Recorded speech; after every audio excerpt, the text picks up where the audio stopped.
Hello dear students, नए video में आप सभी का फिर से स्वागत है। आज हम एनपीओ चैप्टर के फाइनल सेशन को कर रहे हैं और इस करेंट क्लास में हम ये डिस्कस करेंगे कि एनपीओ चैप्टर से जो क्वेश्चन बोर्ड एग्जामिनेशन में आता है, फुल फेस क्वेश्चन 6 मार्क का, ठीक है, of the preparation of income expenditure account and balance sheet from receipt and payment account, इस क्वेश्चन को कैसे हम करेंगे, ठीक है। इस क्वेश्चन को करते समय आपको किन बातों का ध्यान रखना पड़ेगा, एडजस्टमेंट्स को कैसे नोट करते हैं, ठीक है, ये सारे एस्पेक्ट को आज हम डिस्कस करेंगे इन डिटेल, हर एक बात समझेंगे, ठीक है, ताकि आप जब बोर्ड के क्वेश्चन देने बैठो तो आपको कोई भी क्वेश्चन बनाते समय अननोन वाली फीलिंग ना आए, आप आराम से उस क्वेश्चन का कर सकें, ठीक है। तो इसके लिए हम एक प्रैक्टिकल क्वेश्चन ले रहे हैं, वो क्वेश्चन अभी आपके स्क्रीन पे आ चुका होगा, ठीक है। इस क्वेश्चन का आप स्क्रीनशॉट ले लो या इस क्वेश्चन को कॉपी में नोट कर लो, ठीक है। इसको आप अभी कर लो फटाफट और इसके बाद से हम लोग क्या करेंगे, सॉल्यूशन की तरफ बढ़ेंगे, ठीक है। इस क्वेश्चन को आप लोग कॉपी में अपने नोट कर लीजिए या इसका स्क्रीनशॉट ले लीजिए ताकि आपको क्वेश्चन में दिक्कत ना हो। जैसा कि आप देख सकते हैं, मैंने तीनों ही अकाउंट के, इनकम एक्सपेंडिचर अकाउंट, ठीक है, बैलेंस शीट आपका ओपनिंग और बैलेंस शीट आपका क्लोजिंग, इस तीनों ही, ठीक है, इनकम एक्सपेंडिचर अकाउंट आपका एक ये लेजर हो गया और ये जो है आपके बैलेंस शीट, ये क्या हो गया, स्टेटमेंट हो गया। तो मैंने तीनों ही जो फाइनेंशियल स्टेटमेंट हमें प्रिपेयर करने हैं, इसके फॉर्मेट को पहले ही ड्रॉ कर लिया है। अब ये क्यों किया है, इसके पीछे रीजन भी, और रीजन मैं आपको समझा दूं कि मैं पूरे क्वेश्चन को एक साथ सॉल्व करके आपको दिखाऊंगा कि मिनिमम टाइम में कैसे सॉल्व करते हैं, ठीक है। जनरली होता क्या है कि जो स्टूडेंट होते हैं वो पहले इनकम एक्सपेंडिचर बनाते हैं, फिर ओपनिंग बैलेंस शीट बनाते हैं, फिर क्लोजिंग बैलेंस शीट बनाते हैं, और इसमें दो चीजें, एक तो उनका टाइम लॉस्ट होता है, वो टाइम मैनेजमेंट में फेल हो जाते हैं जिससे उनका बोर्ड में क्वेश्चन छूट जाता है। दूसरा जो प्रॉब्लम यहाँ पे होता है वो ये होता है कि एक कंपोनेंट कहीं पोस्ट हुआ तो एक दूसरे जगह उसकी पोस्टिंग नहीं हुई, तो अगर ये प्रॉब्लम हुआ ना तो आप कोई ना कोई आइटम मिस कर जाएंगे और आपका जो लास्ट में बैलेंस शीट मैच नहीं करेगा, ठीक है। तो इसलिए तीनों ही अकाउंट एक साथ बनाना क्या होता है, प्रिफरेबल माना जाता है, ठीक है। आइए देखते हैं, क्वेश्चन आपके पास भी आ चुका, आई होप आप लोगों ने नोट कर लिया होगा, ठीक है। तो देखिए क्वेश्चन बोल रहा है, from the following receipt and payment account and additional information given below, prepare income and expenditure account and balance sheet of rural literacy society as on 31 March 2020, ठीक है। आपको receipt and payment account given है। Receipt and payment account का आप ब्यौरा जानते हैं कि इसमें जो भी कैश पेमेंट या कैश रिसीट आए होंगे उसका डिटेल्स मेंशन होगा। जो ओपनिंग बैलेंस होता है वो कैश और बैंक के साल का शुरू का बैलेंस, और जो क्लोजिंग होता है वो कैश एंड बैंक के साल का अंत का बैलेंस होता है, ठीक है। और नीचे कुछ एडिशनल इंफॉर्मेशन दिए गए हैं कि सब्सक्रिप्शन क्या था, आउटस्टैंडिंग था 31 मार्च 2019 को, ठीक है, यानी कि प्रीवियस ईयर का आउटस्टैंडिंग था 20,000 और 31 मार्च 2020 को, ठीक है, यानी करंट ईयर के अंत में जो बैलेंस है आउटस्टैंडिंग सब्सक्रिप्शन का वो कितना है, 15,000 है। फिर दूसरा एडिशनल इंफॉर्मेशन हमें ये बोल रहा है कि on 31 March 2020 salary outstanding 6,000 and 1 month rent paid in advance, ठीक है। तो साल के अंत में 6,000 का सैलरी बकाया है और एक महीने का जो रेंट है वो एडवांस बेसिस पे क्या किया गया है, पेमेंट किया गया है। On 1 April 2019 society owned furniture 1,20,000 and books 50,000, ठीक है। तो हम क्या करेंगे, पहले इन इंफॉर्मेशन का एडजस्टमेंट सबसे पहले कर लेंगे, ठीक है, ताकि, क्योंकि देखिए एडिशनल इंफॉर्मेशन में जो भी चीजें होंगी वो दो जगह जाएंगी, पोस्ट होंगी, तो अगर हम एडिशनल इंफॉर्मेशन को पहले ही एडजस्ट कर लेंगे तो हमारे लिए क्वेश्चन करना क्या हो जाएगा, आसान हो जाएगा। तो आइए चलते हैं, सबसे पहले कैश वाली जो बैलेंस है उसको पुट कर लेते हैं दोनों ही बैलेंस शीट में। तो आप रिसीट एंड पेमेंट अकाउंट को देखो तो बैलेंस बीटी गिवन है, यानी कि साल के शुरू में जो कैश था वो था 40,000 का, ठीक है। तो मैंने यहां पे लिख दिया कैश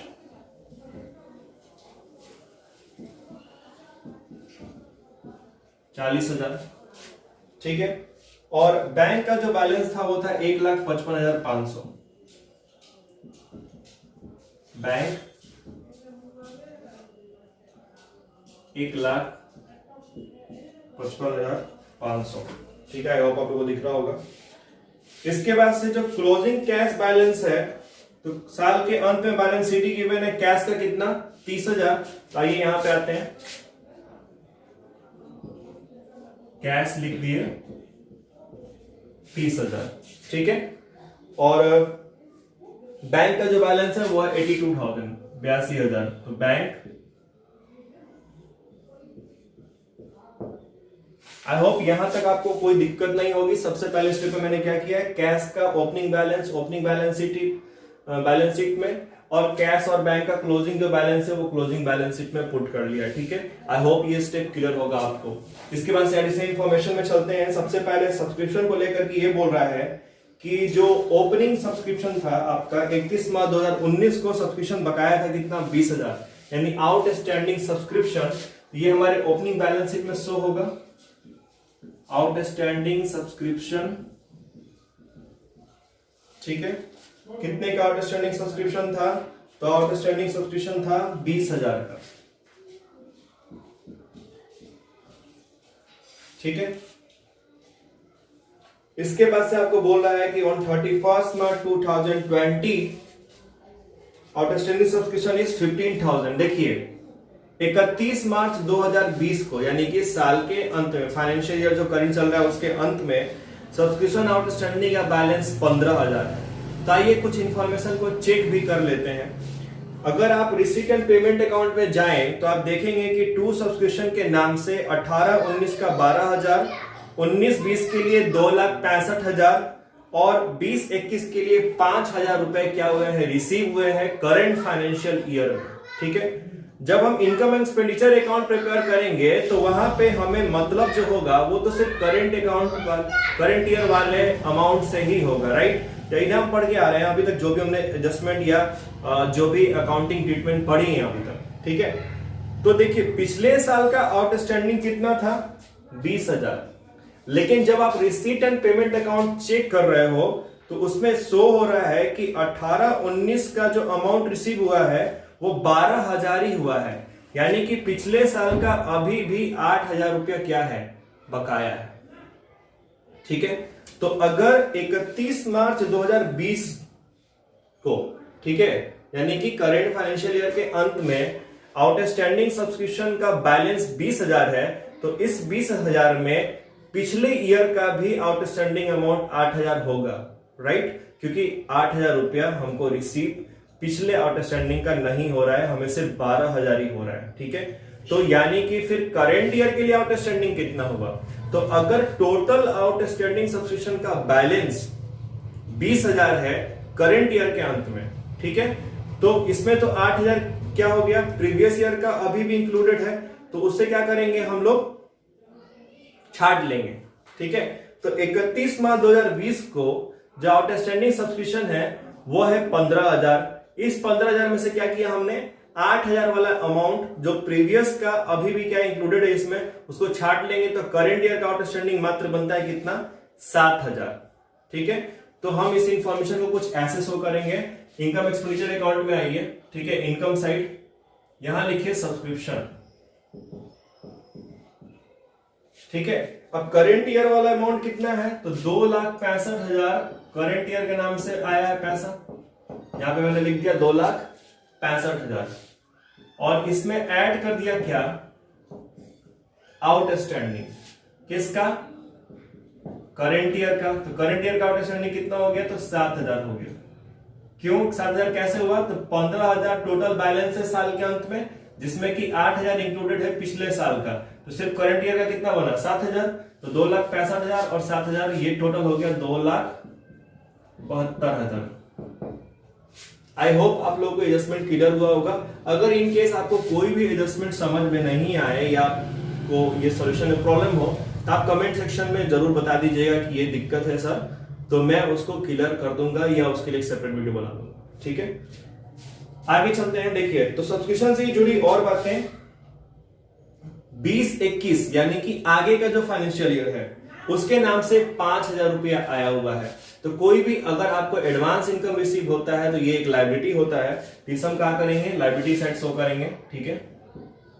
एडवांस सब्सक्रिप्शन के नाम से। एडवांस सब्सक्रिप्शन कितना आया है? तो 5000 आया है।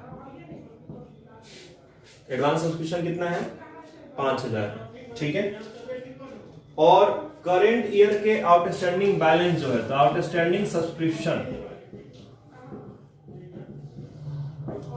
करेंट ईयर का 7000 और पिछला जो अभी भी बचा हुआ है कितना? 8000। टोटल जो बन गया वो हो गया 15000। ठीक है। करेंट ईयर के एंड में आउटस्टैंडिंग सब्सक्रिप्शन का बैलेंस। ठीक है। कभी भी आप याद रखिएगा, बैलेंस शीट में लेजर के बैलेंस वैल्यू आते हैं, करंट ईयर से कोई मतलब नहीं है। यहां पे कभी भी कोई चीज बैलेंस अमाउंट से आएगा कि टोटल उस लेजर में बैलेंस कितना बचा हुआ है। ठीक है। आगे चलते हैं क्वेश्चन में। तो सब्सक्रिप्शन का जो एडिशनल इंफॉर्मेशन में सब्सक्रिप्शन दिया हुआ था, इसका एडजस्टमेंट हम लोगों ने कर लिया। जिन आइटम्स को जहां पे प्रेजेंट करने थे वहां उसको शो कर दिए हैं। आते हैं दूसरे एडजस्टमेंट में। दूसरा एडजस्टमेंट ये बोल रहा है कि ऑन 31 मार्च 2020 सैलरी आउटस्टैंडिंग है कितना? 6000 का। ठीक है। तो आइए देखते हैं सैलरी जो है वो बना कितने का है। तो सैलरी वो जो आपको पेमेंट हुआ है वो है 36,000 के, और 6000 का पेमेंट अभी नहीं हुआ है। तो क्या करना पड़ेगा? पूरा कॉन्सेप्ट तो बोलता है कि आप शो करो। ठीक है। जो भी एक्सपेंस बन रहे हैं, तो हम यहाँ पे आएंगे, एक्सपेंडिचर साइड लिखे सैलरी। सैलरी के नाम से पेमेंट हुआ था 36,000 का, और इसमें क्या जोड़े? ऐड किए आउटस्टैंडिंग करेंट ईयर 6000। ठीक है। ये हो गया 42,000। ओके। ठीक है। और आपको बोल रहा है 1 month rent paid in advance. आप थोड़ा रेंट पेमेंट पे जाइए, तो टोटल जो रेंट पेमेंट हुआ है वो हुआ है 65,000 का। तो 1 month rent paid in advance का मतलब हो गया कि 12 महीने तो पूरे साल के होंगे ही, प्लस 1 महीना 13 महीने का रेंट का पेमेंट हुआ है। और 13 महीने के लिए पेमेंट किया गया है कितने का? 65,000 का। तो 13 5 65, यानी कि 5,000 रुपए रेंट जो है वो क्या है? प्रीपेड है यहाँ पे। अगर आगे का आपने कोई पेमेंट कर दिया तो वो करंट फाइनेंशियल से रिलेट तो करेगा नहीं, तो हमें क्या करना पड़ेगा? उसको माइनस करना पड़ेगा, and it becomes an asset for us. तो इसको क्या करेंगे? एसेट साइड भी प्रेजेंट करेंगे। ठीक है। और साथ ही साथ ये जो आउटस्टैंडिंग सैलरी लायबिलिटी बन गई थी, तो मैंने यहाँ पे क्या किया? ऐड किया, और साथ ही साथ यहाँ पर भी इसको शो कर दिया कि आउटस्टैंडिंग सैलरी, ठीक है, कितने का? 6000। और रेंट के एडजस्टमेंट कर लेते हैं। तो यहां लिखे रेंट। रेंट के नाम से पैसा आया था 65,000, लेकिन इसमें से हम लेस क्या कर लेंगे? प्रीपेड वाला। प्रीपेड करेंट ईयर 5,000, क्योंकि ये अमाउंट रिलेट नहीं कर रहा है, इसको निकालना पड़ेगा। बाहर कितना जाएगा? 60,000 जाएगा। ठीक है। और प्रीपेड रेंट क्या होता है? एसेट होता है। तो यहां पे शो कर दीजिए प्रीपेड रेंट 5,000। ठीक है। आई होप क्लियर होगा आप लोगों को। इसके बाद से तीसरा एडजस्टमेंट ये कह रहा है कि on 1 April 2019 society owned furniture 1,20,000 and books 50,000। साल के शुरू में फर्नीचर इन लोगों के पास 1,20,000 का। फर्नीचर 1,20,000 और बुक्स है 50,000 के।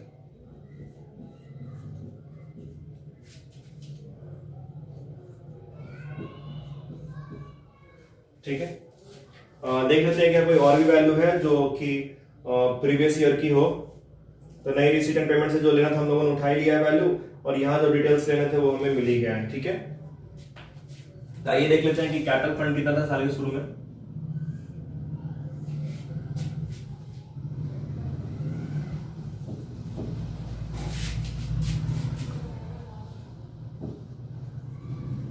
पांच 9 9 तो 11 13 13 5 18 1 2 3,85,000।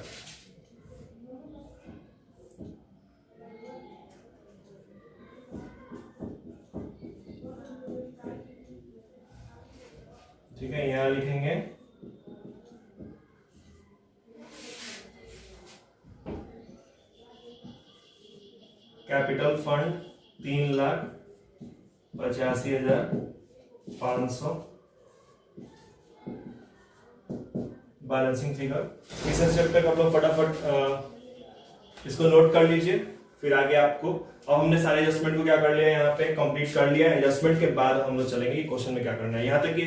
यहाँ तक की स्ट्रेटेजी आई होप आप लोगों को समझ में आ गई होगी कि यहाँ तक आपको क्या करना था। ठीक है, अब यहाँ पे हमने सारे एडजस्टमेंट को सेटल्ड कर दिया है। ठीक है, अब आपका क्वेश्चन क्या हो गया, विदाउट एडजस्टमेंट बन गया। बस चीजें उठानी है और लेकर क्या करनी है, रख देनी है। तो इसको फटाफट आप लोग यहाँ तक नोट कर लो ताकि हम लोग फर्दर फिर आगे मूव करें। तो ठीक है, चलिए आगे चलते हैं। आई होप आप लोगों ने नोट कर लिया होगा। कैपिटल फंड हमारा ओपनिंग निकल चुका है 3,85,500 और इसे हम क्या करते हैं, यहाँ पे लिख लेते हैं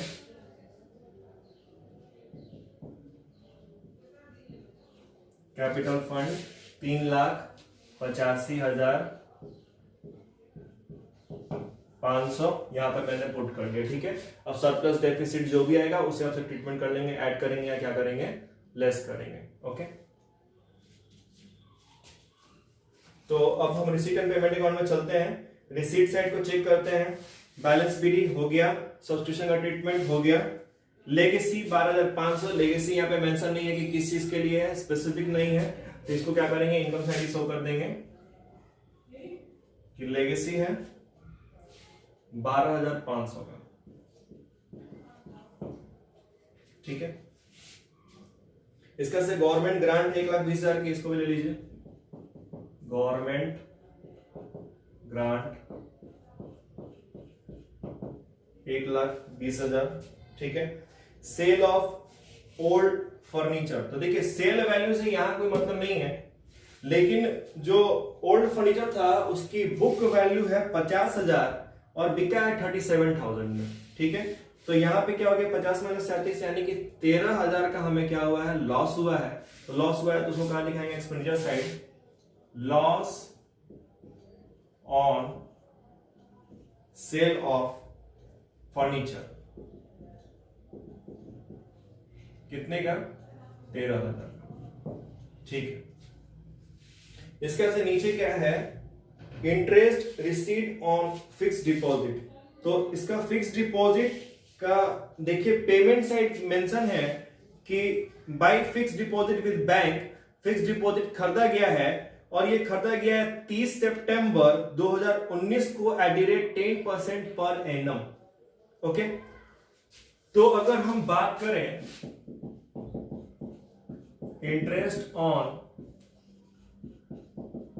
फिक्स डिपॉजिट की, तो कितना हो गया होगा आपका, फिक्स डिपॉजिट खरीदा गया था 1,80,000 का।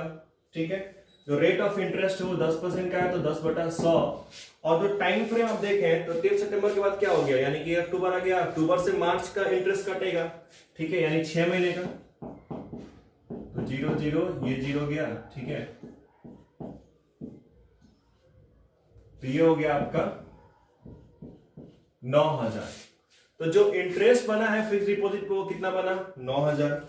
सो हो रहा है कितना, 4,500, यानी ये हो गया इंप्लाइड एडजस्टमेंट। इसका डिटेल एडिशन इंफॉर्मेशन में अलग से नहीं था, ये छिपा हुआ एडजस्टमेंट था।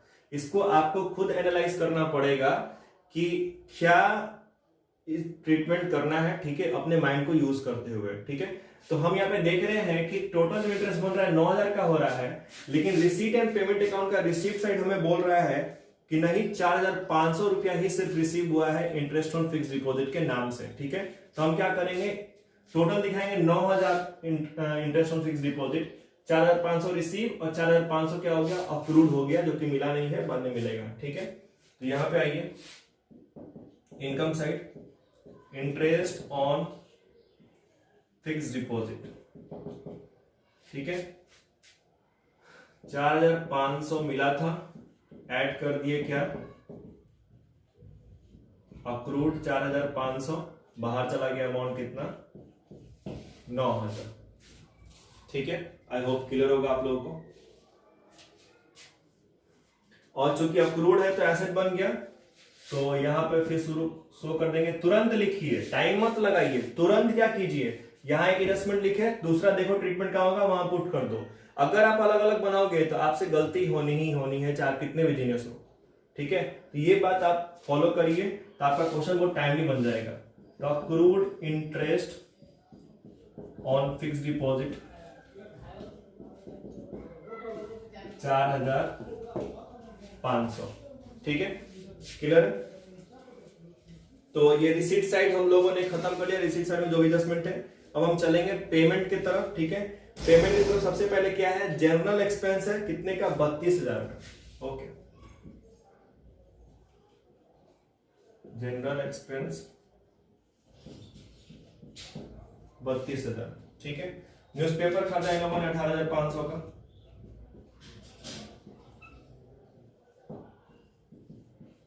न्यूज़पेपर 18,500, ठीक है।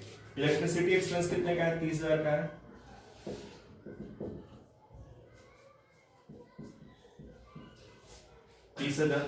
ठीक है। इसके बाद से इन्होंने बुक्स खरीदा है 70,000 का। तो बुक्स पहले से थे कितने के, 50,000 के, और पेमेंट हमको बोल रहा है कि बुक्स खरीदा गया कितने का, 70,000 का। तो टोटल बुक्स अब कितने का हो गया, तो 50,000 और आपका 70,000, 1,20,000, ठीक है। यहां पे दिखाइए बुक्स 50,000 प्लस 70,000, 1,20,000, ठीक है, ओके।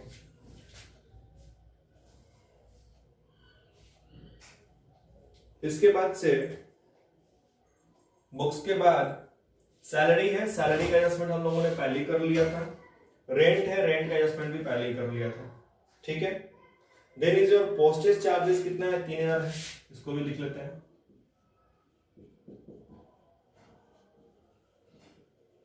पोस्टेज चार्जेस 3,000 का, ठीक है। और लास्ट दिया है फर्नीचर परचेज, ठीक है। तो देखिए फर्नीचर जो था वो साल के शुरू में था 1,20,000 का, और 1,20,000 के फर्नीचर में से 50,000 का बुक वैल्यू वाला फर्नीचर क्या हो गया, सोल्ड हो गया। तो 1,20,000 में से 50,000 चला गया, बचा कितना, 70,000, ठीक है। और 70,000 और प्लस 1,05,000 जो अभी परचेज हुआ है, तो टोटल जो फर्नीचर हो गया वो कितने का हो गया, 1,75,000 का, ठीक है। फर्नीचर पहले का जो बैलेंस बचा हुआ था वो बचा हुआ था आपको 70,000 का, और करंट परचेज किया गया 1,05,000 का, टोटल हो गया 1,75,000, ठीक है। आई होप कोई दिक्कत नहीं होगा। और एक बार देख लेते हैं क्या किसी आइटम को छोड़ा हमने, नहीं छोड़ा है, ठीक है। तो आइए सम अप करते हैं, देखते हैं कि सरप्लस आ रहा है कि डेफिसिट आ रहा है। तो देखिए अब ये कैसे देखें कि सरप्लस आएगा कि डेफिसिट आएगा, इसमें भी एक ट्रिक है। आप बड़े वाले साइड का अमाउंट, मतलब जो प्लेस वैल्यू होता है ना, तो आप क्या करो कि इधर राइट की तरफ देखोगे तो यहां से आपको आइडिया लग जाएगा कि कौन सा वैल्यू ज्यादा है। इधर लाख में चल रहा है, इधर वैल्यू क्या चल रहा है, 1,000 में चल रहा है, तो नो डाउट ये साइड क्या होगा, बड़ा होगा, ठीक है। तो पहले हम लोग इधर को क्लोज करेंगे, सम अप करते हैं। 500, 9 2 11 2 13 हाथ में 1, 7 1 8 8 1 9 9 2 11 हाथ में 1 2 1 3 1 4, 4,13,500, ओके। तो 0 0 0 0 0, चूंकि यहाँ पे 5 है तो 5 में कितना जोड़ेंगे तो 5 आ जाए, तो 0, ठीक है। 3 2 5 2 7 8 7 15 15 3 18 18 और 5 हो गया 23, 23 का 2, 3 2 5 5 1 6 6 3 9 9 1 10 10 6 16 16 4 20 20 और 1 21, और बच के हाथ में 2 और 2 और 2 कितना हो गया, 4। 2,15,000 हमारा क्या हो गया, बन गया surplus, excess of income over expenditure, I hope clear होगा आप लोगों को, ये स्टेप सारे समझ में आ गए होंगे, ठीक है। और फाइनल स्टेज की तरफ चलते हैं, अपने क्लोजिंग बैलेंस शीट को सम अप करते हैं कि क्या ये बराबर हो रहा है या नहीं हो रहा है। अगर बराबर नहीं होगा तो there must be some fault, कोई ना कोई गलती हम लोगों से हुई होगी। और अगर बराबर हो जाएगा तो क्वेश्चन हमारा कंप्लीट हो गया और आपको पूरे बोर्ड में 6 के 6 मार्क्स कंप्लीट क्या हो जाएंगे, मिल जाएंगे, ठीक है। तो देखिए कैपिटल फंड निकल गया था, सरप्लस निकल के आया 2,15,000, यहाँ पे ऐड कर दीजिए।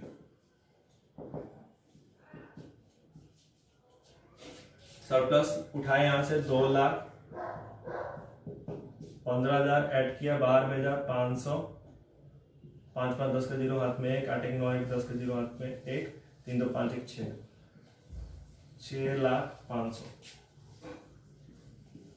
ठीक है।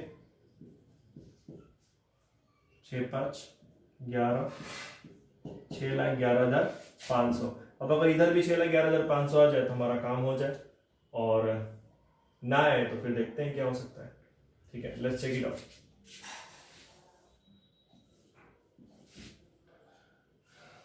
तो 500, 5 2 7 7 5 12, 12 4 16, 16 5 21, हाथ में 2, 3 2 5, 8 5 13, 13 1 14, 14 14 2 16, 16 16 16 और 7। यहां पे एक आइटम छूट गया है, fixed deposit with bank. Fixed deposit with bank 1,80,000, तो ये आपका हो गया 2 8 5 13 13 13 15 15 15 17 17 17 2 7 23 और 8 31 का 1 हाथ में 3 3 1 4 4 1 5 5 1 6, 6,11,500। तो जैसा कि स्टूडेंट आप देख सकते हैं यहाँ पे दो बैलेंस शीट के लायबिलिटी और एसेट साइड दोनों ही टैली कर गया है, ठीक है। यानी कि आप खुद चेक कर लोगे कि क्वेश्चन सही बना है या नहीं बना है। अगर बैलेंस शीट मैच कर रहा है, सब चीजें प्रॉपर है तो सही है, अदरवाइज कुछ ना कुछ क्या है, मिस्टेक है।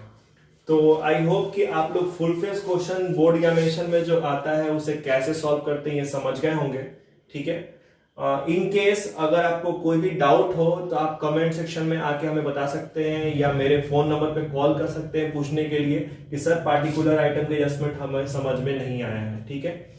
इसके अलावा ये सॉल्यूशन का मैं फोटो भी खींच के अपने फेसबुक पेज पे डाल दूंगा। फेसबुक पेज का लिंक आपको डिस्क्रिप्शन में मिल जाएगा, ताकि आप वहां से इसको नोट कर लो अच्छे से। हो सकता है वीडियो में कहीं आपको कोई चीजें क्लियर ना दिखें, ठीक है। और क्वेश्चन आप फर्दर प्रैक्टिस कीजिए। एनपीओ में जो भी जानकारी आपको चाहिए थी वो step by step, topic by topic हम लोगों ने डिस्कस कर लिया है, ठीक है। अपार्ट फ्रॉम इट अगर आपको पर्सनल कोई भी समस्या है या प्रॉब्लम है तो आप हमसे फोन पे कांटेक्ट कर सकते हैं, ठीक है। Thank you very much. मिलते हैं फिर नेक्स्ट वीडियो में।